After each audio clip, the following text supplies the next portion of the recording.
So it's a pleasure to resume the in-person activities here at SESTA, the SESTA series. And it's also at the same time somehow a little bit ironic because the topic of my talk today is about doing real-life simulations in a virtual environment. In a sense, I've been doing that for the past 2 years. So there's some sort of irony of being the first in-person talk of this as a series this academic year. But of course, the type of simulation in the virtual environment is quite different. Trying to replicate our academic life on Zoom. What I'm talking today is about a specific technique called agent-based modeling that has been widely used in many areas of research, like archaeology, complexity systems, but it's quite rare to see mentions to that within the DH community. Just to give you a measure of that, agent-based modeling is just mentioned in 2 articles in the Digital Humanities Quarterly. While when you search for network analysis, you have more than 500 hits, or terms like Stark.js return more than 70 articles. So agent-based modeling has been around for a while. There are digital humanists that use it, but it definitely is not one of the main tools that we use. It's still many ways in which agent-based modeling, or ABM, how it could help us in some of the crucial debates of the DH community right now. By offering ways of dealing with incomplete data or fragmentary data, also by providing new forms of communication, communicating ideas and forms of visualization, and also as an extension of common practices in DH communities of experimental, exploratory, and iterative research processes.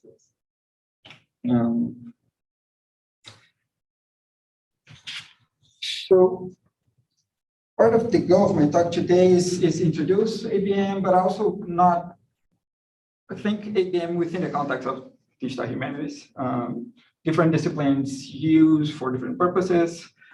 And somehow my approach to DH in general is not much about using certain methods and technologies, but somehow misusing them or using ways that they're not designed for. In many cases, we are not the community that programmers and developers have in mind when they're developing their tools. And in many cases, it demands adaptations or creative uses of these technologies to make them meaningful for us, for the research that we're producing, the types of arguments that we're interested in. So part of my talk today is to think something how agent-based modeling, which is usually thought in a very formal hypothesis testing setting, how can actually leverage some of their insights in humanistic research in general. And I'm a historian, so I have a bias to historical research in there. The structure of my talk, we have like three parts. First, I just want to give an overview what agent-based simulations are from a more traditional perspective. Then I'm going to show one piece of my work that is related to my dissertation. It's a kind of spin-off of my dissertation in which I saw the opportunity to use this technology to solve a particular question.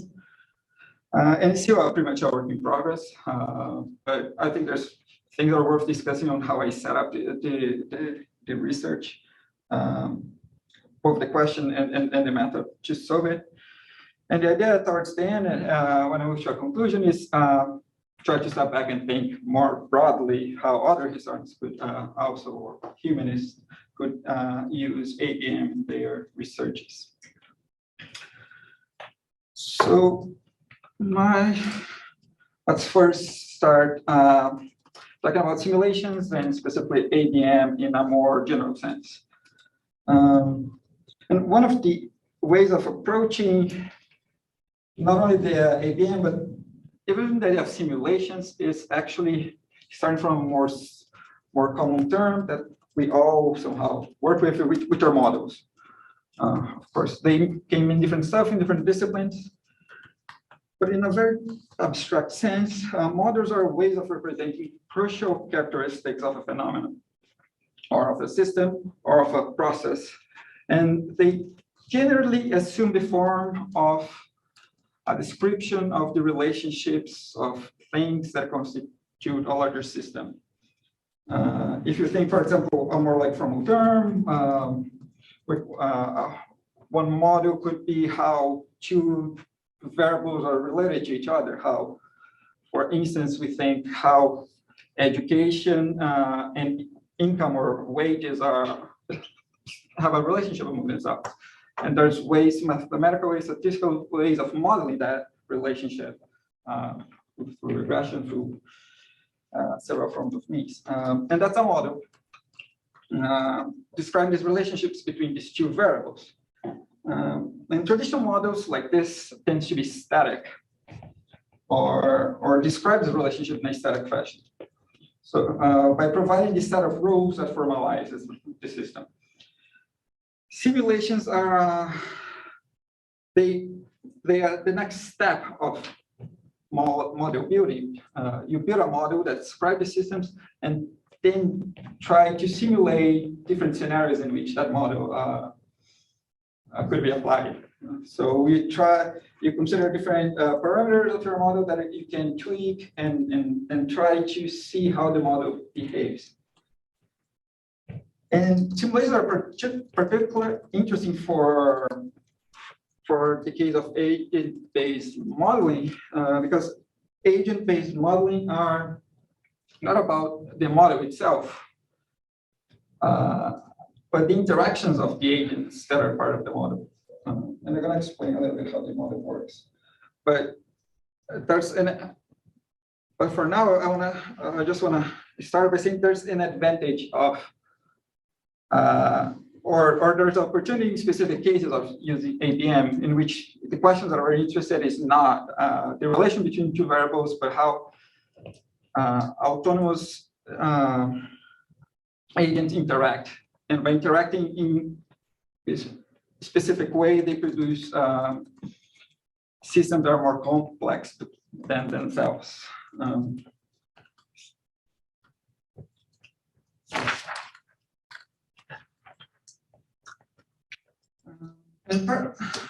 So that's one of the definitions about ABM. That this should simulate interaction about these entities based on the individual behavior of the agents that are part of the system. So essentially, in ABM, you model how a specific individual, could a person, could a family, it depends on how you model. You define a set of rules of that certain entity, and then what you're interested in is how, in a simulated environment, the interactions of these entities play out to define macro characteristics of the system. And they're very useful to understand and visualize processes that are quite complex. Usually non-linear is not a simple relationship between two variables. Of course, they are useful to estimate, predict, and understand the outcomes of these interactions. That sometimes is hard just by saying people behave in a specific way to tell how collectively that behavior would shape a given system. And they are also quite interesting tools for exploratory research, because they usually carry a lot of parameters that can tweak and play around, and by doing that, we actually gain insight about how the systems work. In a simple ABM setup,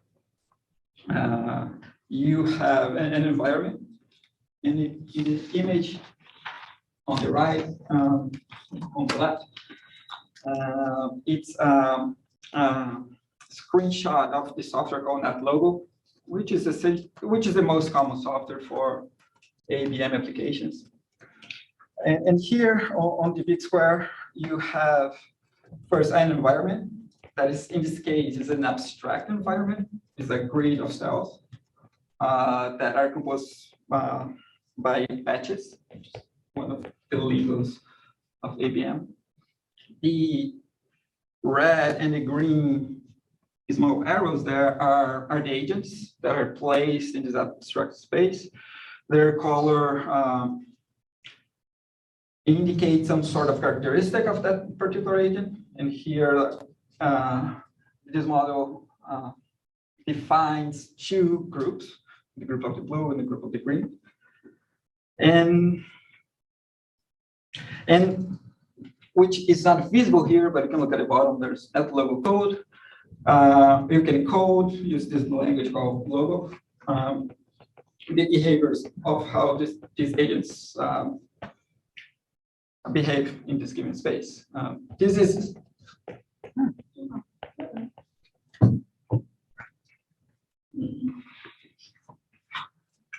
That's exciting. yeah. Wouldn't be a real presentation about technical difficulties. Exactly, especially in the digital humanities. But we always say.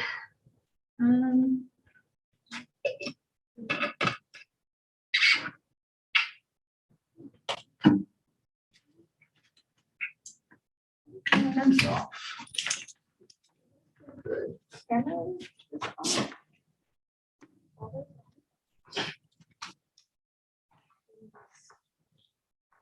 So it says the system power is on. So this power is on. No. Yeah, everything's happening. Never maybe. That's weird. Let me put the computer or something. It's too hot in here. It does feel hot. Oh, nice. Hold on. And Sorry then about there's that. something. So basic ABM setup, we have the environment, dispatches, we have these agents. An interesting term we usually call turtles. And the reason is Logo was a programming language created in the 60s to teach kids how to code. And they use, essentially, the way you would code, you have like a turtle and it would give instructions, go up, go left, go. So we kept it, instead of calling agents, it's common to see the term turtle. And these turtles have some sort of encoded behavior attached to them. We also have parameters that we can customize based on how we define our models. In this case, we can have the number of turtles that is set for 2000. They have a measure of similarity that we can go back in a minute, but you can have a series of characteristics of this model that you're interested at and keep tweaking in ways that you can simulate. We'll have, in this case, I have two groups, but you can think, let's see how the model behaves of like 4 groups and so forth and so on. We also have a control of time or ticks, which are how the model progresses over time and it changes. And finally, you can come up with a series of metrics or outputs.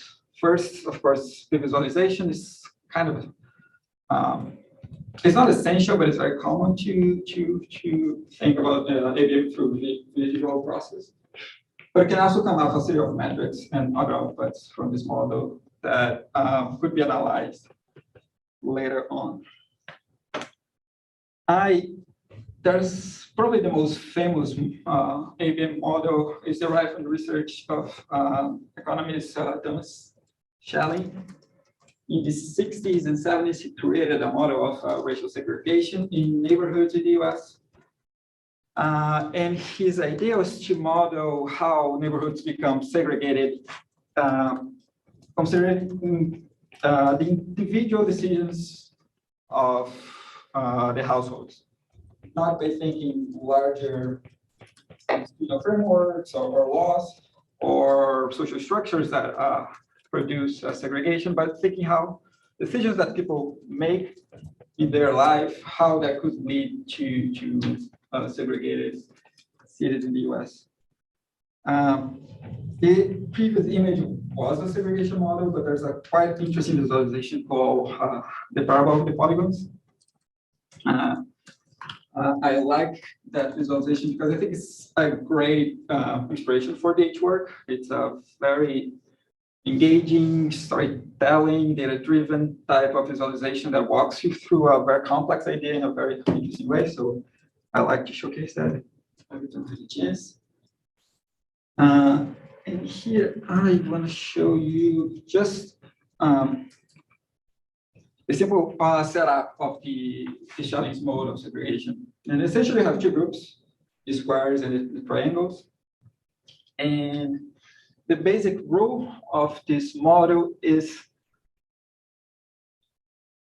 the shapes are going to become unhappy and move if their immediate neighbors are less than a specific percentage, but they are not like him. So if you're a square surrounded by triangles, you're going to be unhappy, and vice versa. And we can actually tweak how much in this part down here, what's the parameter we consider that a person would move or not. But essentially, we're saying if at least in our community, a third of your neighbors are not like you want to move somewhere else. That's the situation that this model is representing. So we can, this visualization can just move around. The unhappy ones, that's the one that are like shaky. So they're unhappy. I get a bunch of triangle neighbors, you get happy.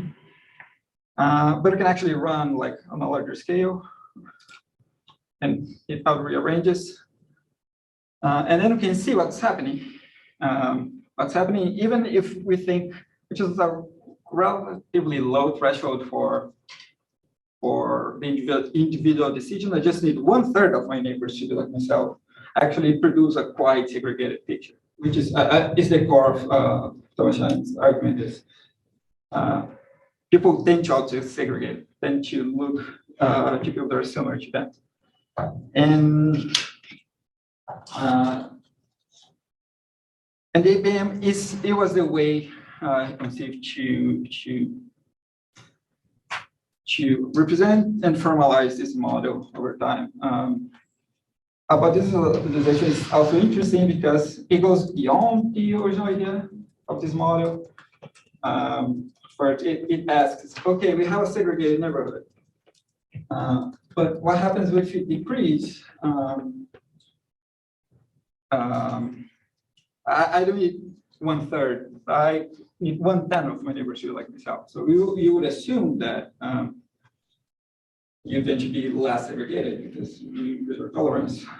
But one thing that this model shows that is somehow counterintuitive is nothing happens.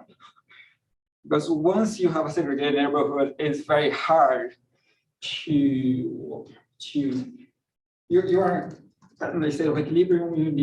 It's very hard to go back, which is even more interesting about this visualization. They introduce a measure of diversity. Instead of thinking, I just want to be with people that are like myself, maybe I want to be with people that are different than myself. So they introduced, here's a different measure, like I don't want everybody to be like myself. And then we stop talking about segregation and we start talking about like diversity. So, and a lot of our modern concept of diversity actually derived from this idea that Schelling proposed beside this. Go back.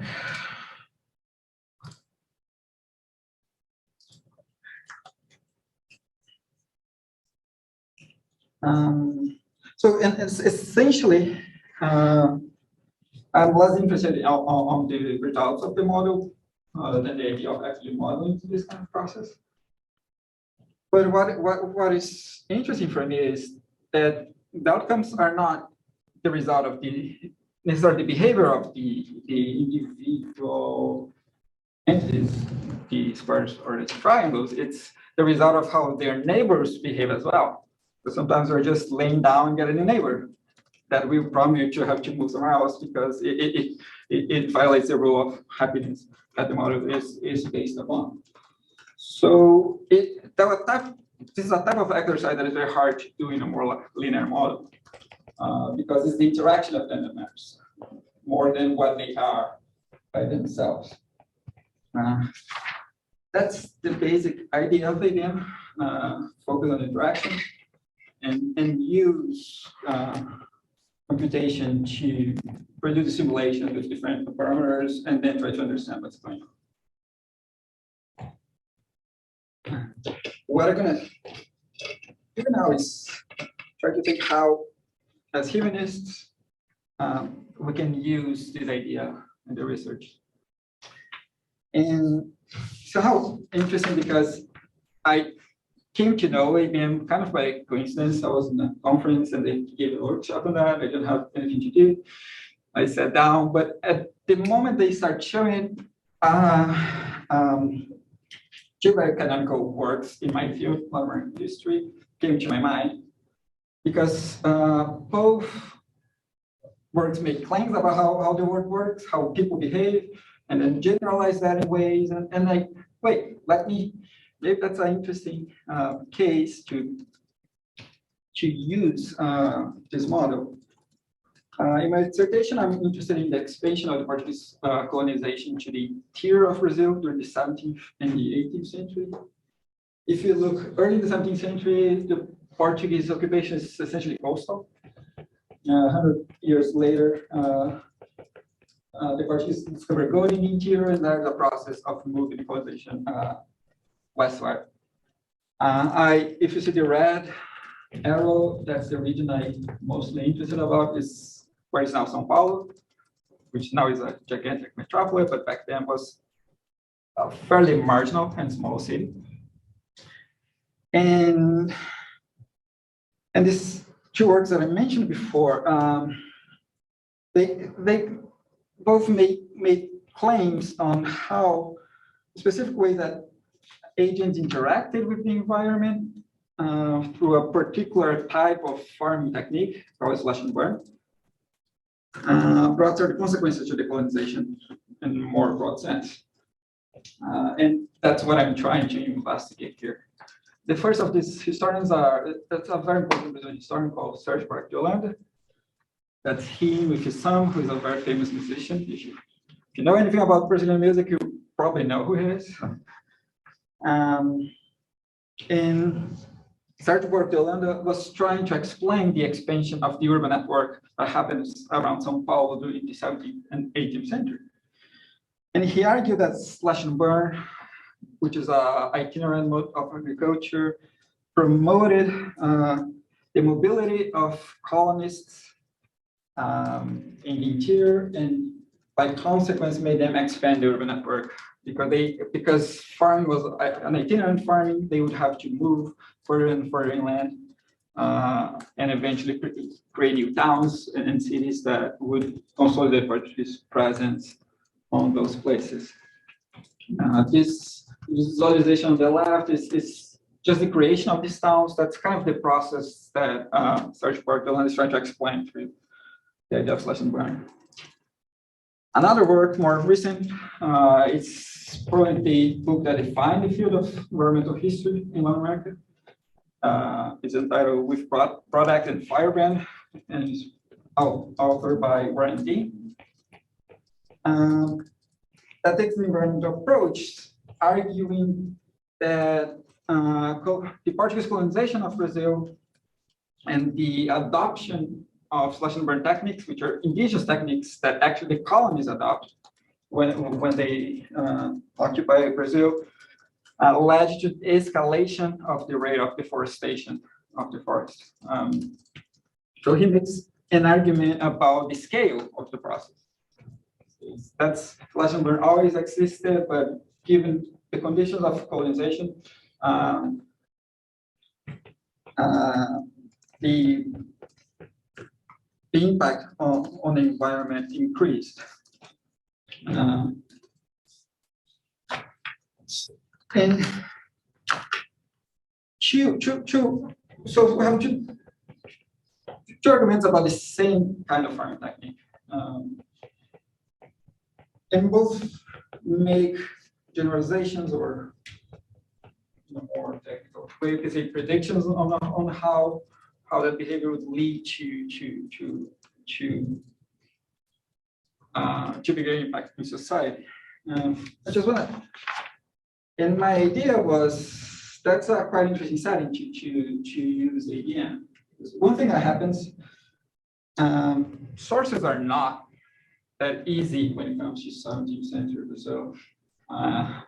It's not that you can say the forest was destroyed, so you have an image and you can map that. You have reports of people asking for land grants saying, oh, my land is depleted, I need more land.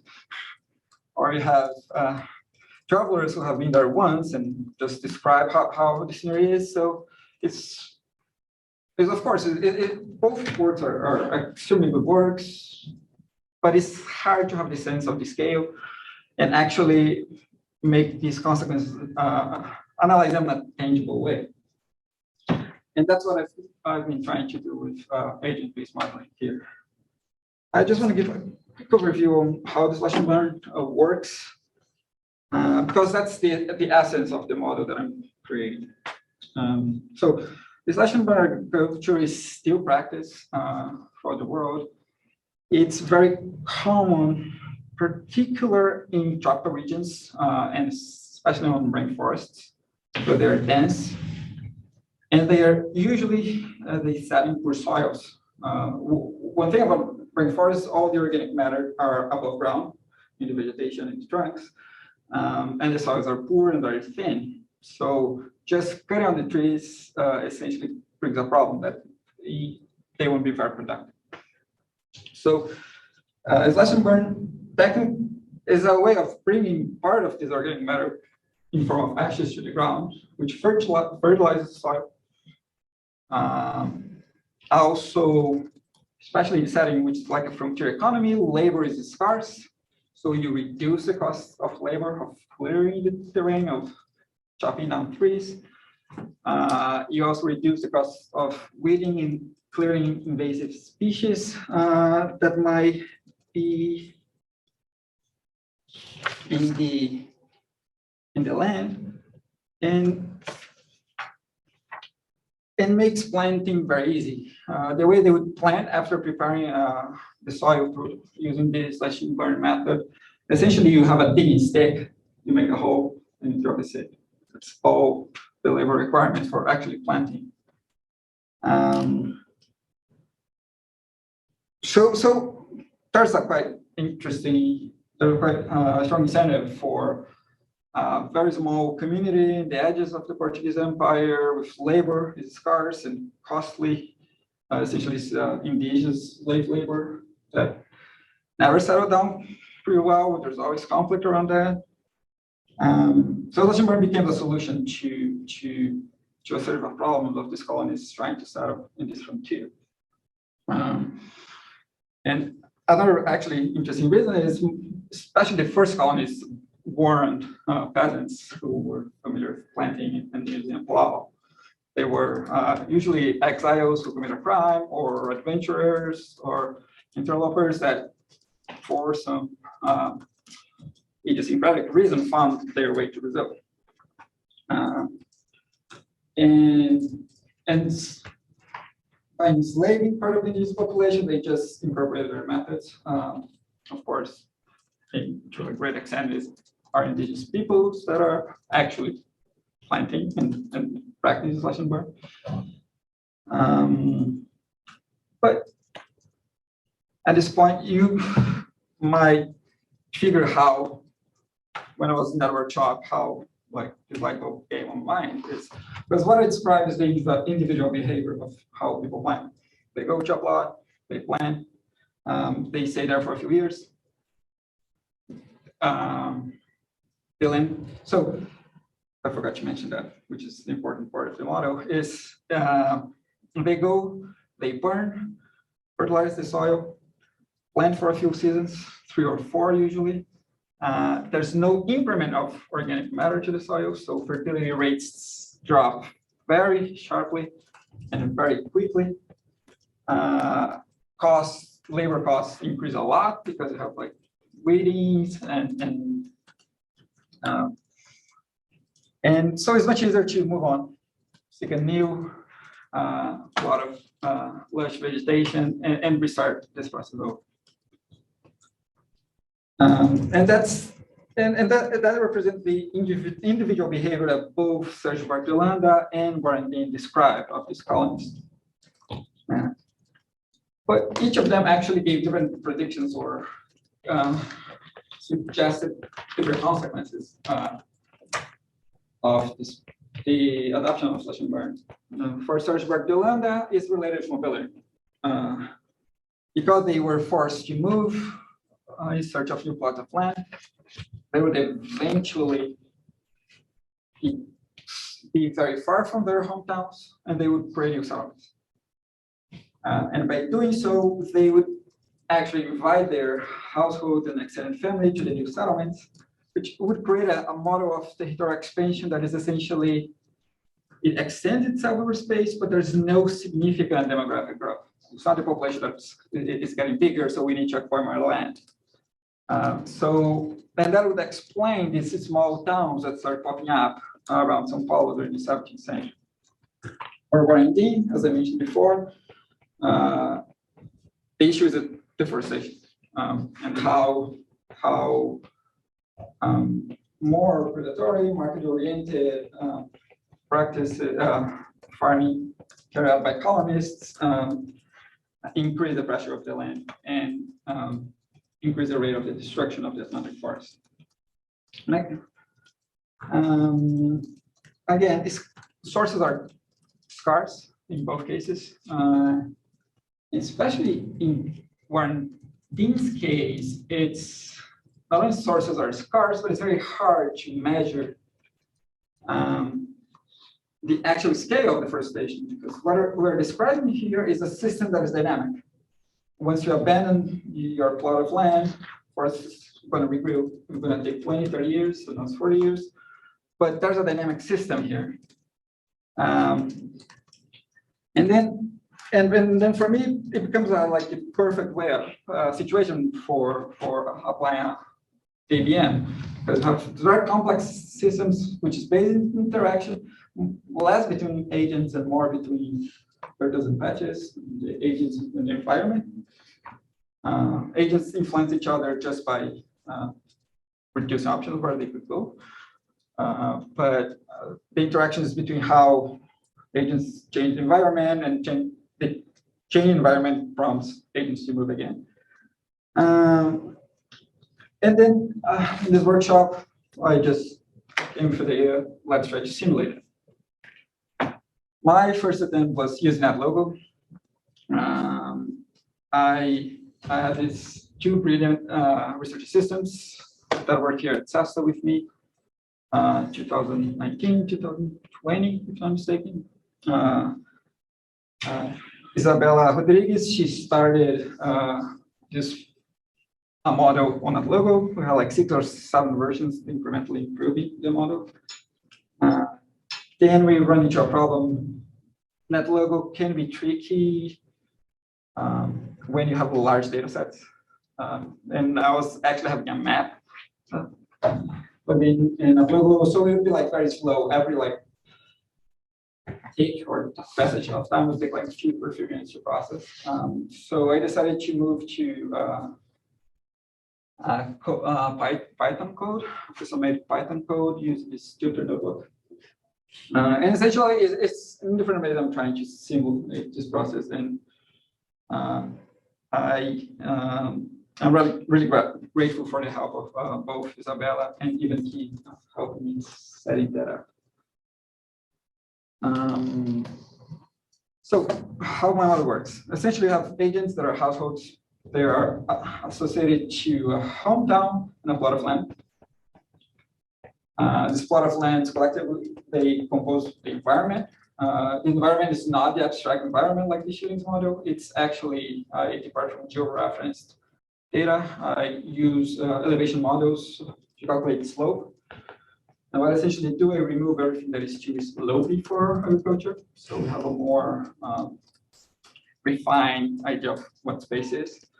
And plots of land can have different states. They can be available for planting, they could be currently under use, they could be resting, or they could be unusable if they are too slow. And there's even like dashes around. I have a previous version of the model that implemented the creation of new towns, and when I moved to Python, that never got implemented. So that's a working in progress that eventually going to be there again. The model also has a lot of parameters to set it up. So we have to give a number of the size of the population. So you know how many turtles put on space. I also consider population growth because that's one of the variables that Serge Barleta talks about his model is how we can expand without population actually growing. And I also add a random variable of unavailable plots.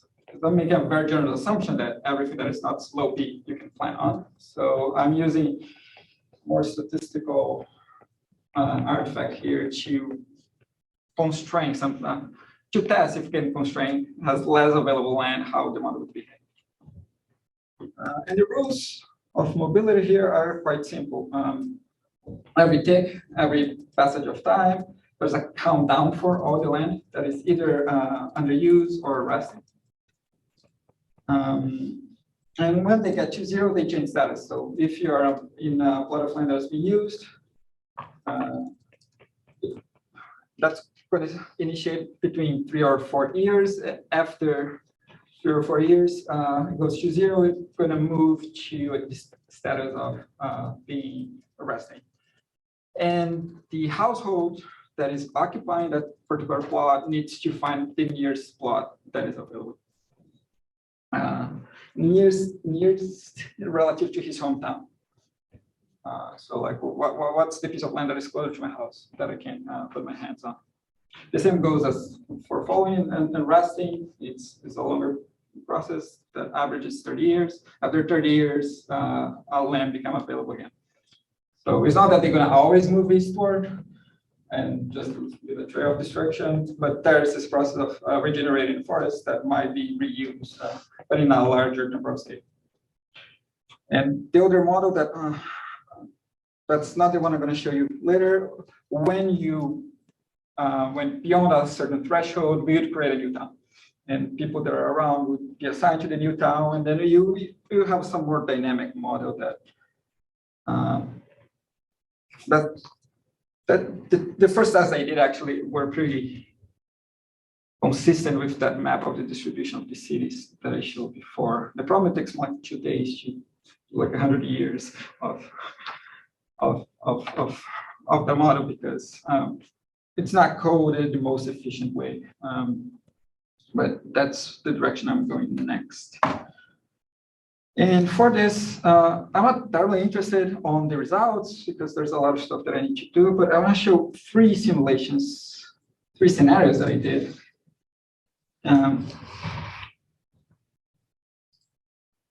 That shows how some of the basic characteristics of the model. The first one is a baseline type of model. Essentially, every land that is not slopey or high elevation is available for settlers, colonists. We just have São Paulo, so that's why I have this radial pattern. When we have more cities, things get a little more fuzzy. But it's essentially you have this as population grows, the radius of the distance from the hometown also increases because you have more people, more pressure over the land, and people over. Orange there is active plots. Brown are plots are resting. I created a second scenario that I included this random variable because it's on like this pixelated texture over the green area. So when there's less land available now, I could by half the amount of available land. And essentially the model behaves the same way, it's just the radius of the search increases, which is tuple. And there's a third scenario that I changed the assumption that is populations are growing. We assume we have a stable population over time, which is probably the least realistic scenario, but the most interesting one. That is that actually you don't have much expansion here because you hit a threshold in 30 years essentially that you're just using the same land that's relatively near to your town. So it's not a very dynamic model in the way that the literature discusses. On this model, I computed some statistics. So I have measures of land use for these three models. And essentially, we can see because the times that the change happens with different types of plots of land. If they are underused like 40 years, if they are falling 30 years, you're just going to have this growing divergence over time. So you always need to actually go further and further and further as long as the population is increasing. I also computed the average distance to the hometown. In this case, it's just São Paulo. And then it's not surprising, but somewhat interesting to see it. I never realized that, thinking that we essentially have a stable line for the third model because people are not going that far, but they're just reusing that. But I don't go deep on the findings because there's a lot of stuff that needs to be included in this model still to make a lot more robust arguments. For example, for the creation of towns that I mentioned before, I also want to think a little bit the distinction between commercial and subsistence agriculture, because that would create a different flow of sometimes in different periods you're going to need more land than in other times, given market pressure and available of other resources. And also ways of how the land actually became completely exhausted. That could be through repetition of many cycles, could be through the transformation of a piece of land into pasture, and could be also through a process related to the climate exchange, that is the invasion of new species. Particularly in Brazil, there's a case of African grassland actually being introduced in Brazil and taking the terrain that was previously occupied by the forest. So I think with like these three new variables, I think that's our model that can be way more robust than the results that I have now. But even from this model, for me, it was quite interesting to see the importance of population growth that I never realized for other means. And one thing that I can conclude is to have deforestation, as Warren argues, I need to have population growth, which is what Sergeant Dillon argues. And in this model, both arguments are incompatible. Of course, it's not. I don't think neither of them are wrong. Probably I am wrong because my model is too simplistic at this point. But somehow it gives me a kind of new piece of evidence that gives me a different take on how the literature dealt with this process. And for me, it's one of the main reasons of using this type of methodology, the type of research we do, because it generates new questions. It somehow makes you pay attention to things that weren't that obvious. That is very hard to conceptualize in your head how 1,000 different agents that interact over time, and we can project and abstract that never broad sense. But here you have a more tangible way of dealing with this problem. And moving towards the conclusion now, don't worry. But instead of talking about my model, I want to think more broadly about circle simulations and ABM. Because, and try to think like, besides this particular case, what is good about it that others, humanists, should consider. And of course, I cannot read your minds, but I suspect that it can raise a discomfort among a lot of people doing this type of research, especially because we're talking about synthetic data. Like, all my graphs are unrealistic or not real. It's the result of speculation.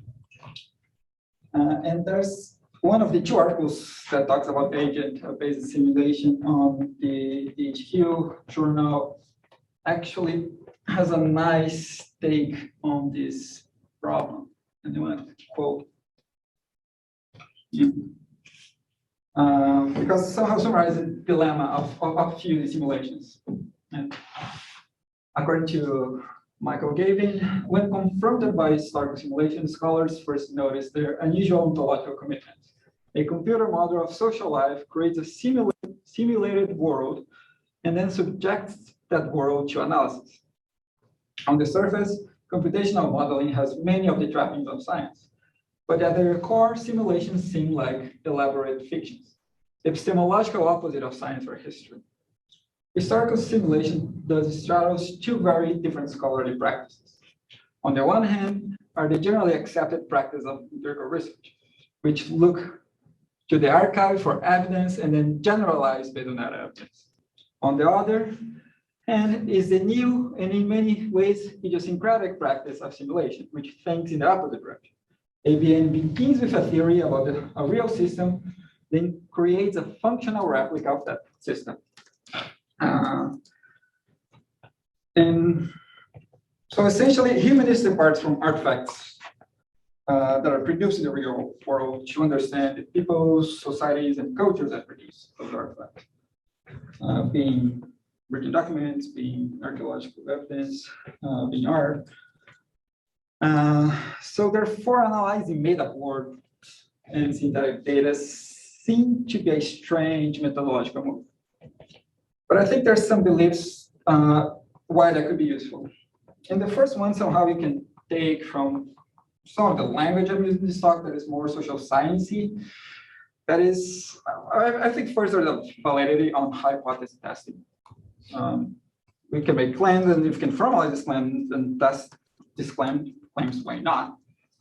And ABM is a technique that allows you to do that, and most of the application in the other fields are trying to do that. So we create the simulated world, then we look for real data from the world and compare if the outcomes are similar to each other. And that allows them to theorize more based on their model, if the model is consistent with the data they can gather from the real world. However, my point here is not to generalize or theorize in this large scale. At the end of the day, I'm a historian. So you can theorize the limited scale of the specific circumstances of given place and time. Or I'm not necessarily interested in proving or disproving hypotheses or theories, although somehow I frame a little bit of those terms, but the goal is not just say one is right or wrong, it's actually, this term, is to add nuance to sort of interpretation. And so sociologists hate that. And I don't like the term, but here it serves for some purposes, which is how I want to conclude this. First, nuance can be a proxy to understand how imagination and speculation are part of the process of the interpretative job of humanities.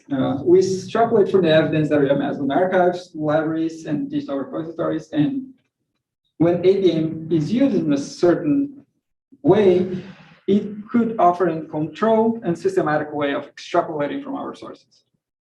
In this sense, my approach differs from Schelling's model of segregation, one in which the researcher makes a thought experiment and then relies on the simulation to formalize his theory. In my case, on the other hand, I build a model and a simulation based on the best evidence that I could gather from primary, secondary sources. And here, the way you create the parameters of our system and how you create the rules of our system are the key aspect of the model, because that's the the opportunities you had to bring the evidence that you found in archives and secondary social literature to your model. I didn't discuss on extent because they are usually small decisions that I have to make, but I don't start from a random number of people. I did research on this type of populations throughout the 17th and 18th century in primary sources. And so the model number one, that is the baseline, starts with the best estimate we have for the population. And then I calculate the population growth based on how other years of data on population I have, and then I make that calculation. So it's not just made up data, it's the best available data that I could find.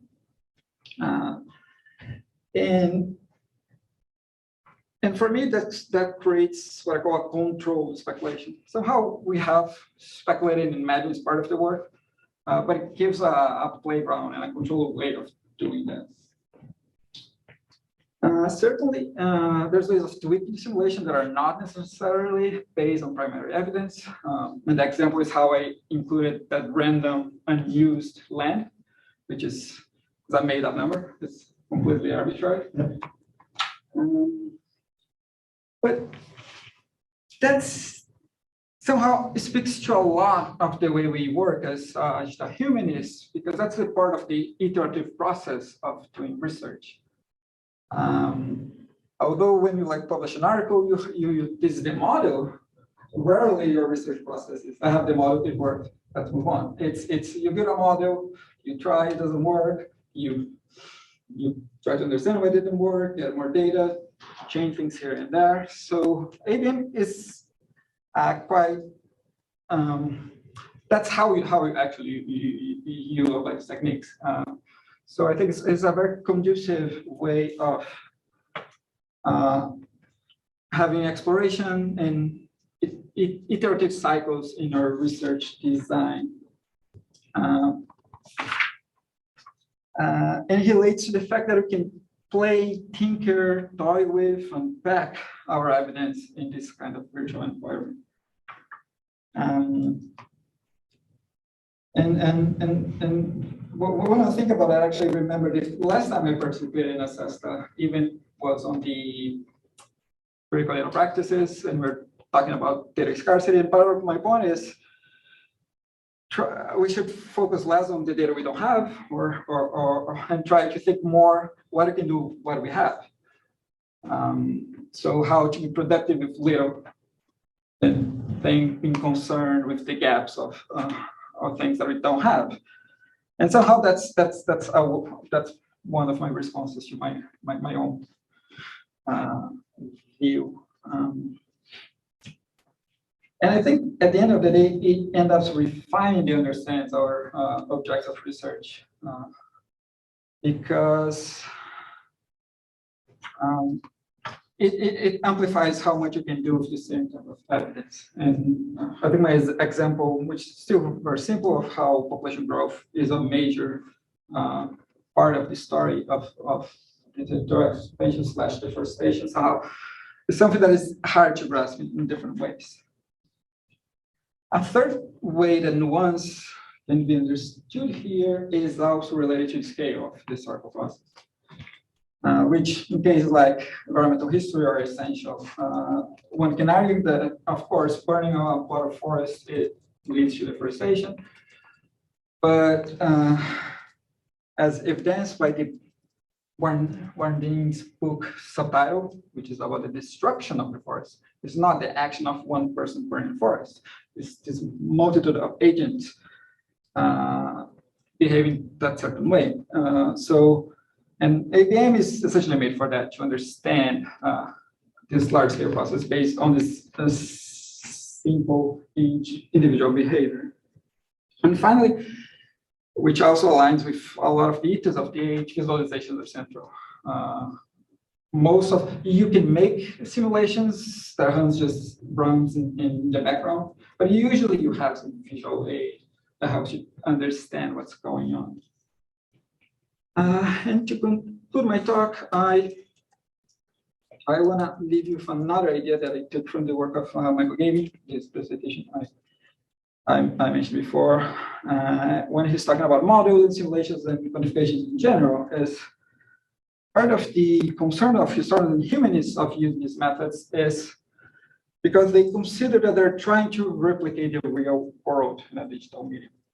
And according to him, perhaps the best approach is to think that we're trying to replicate our ideas about the real world in that medium.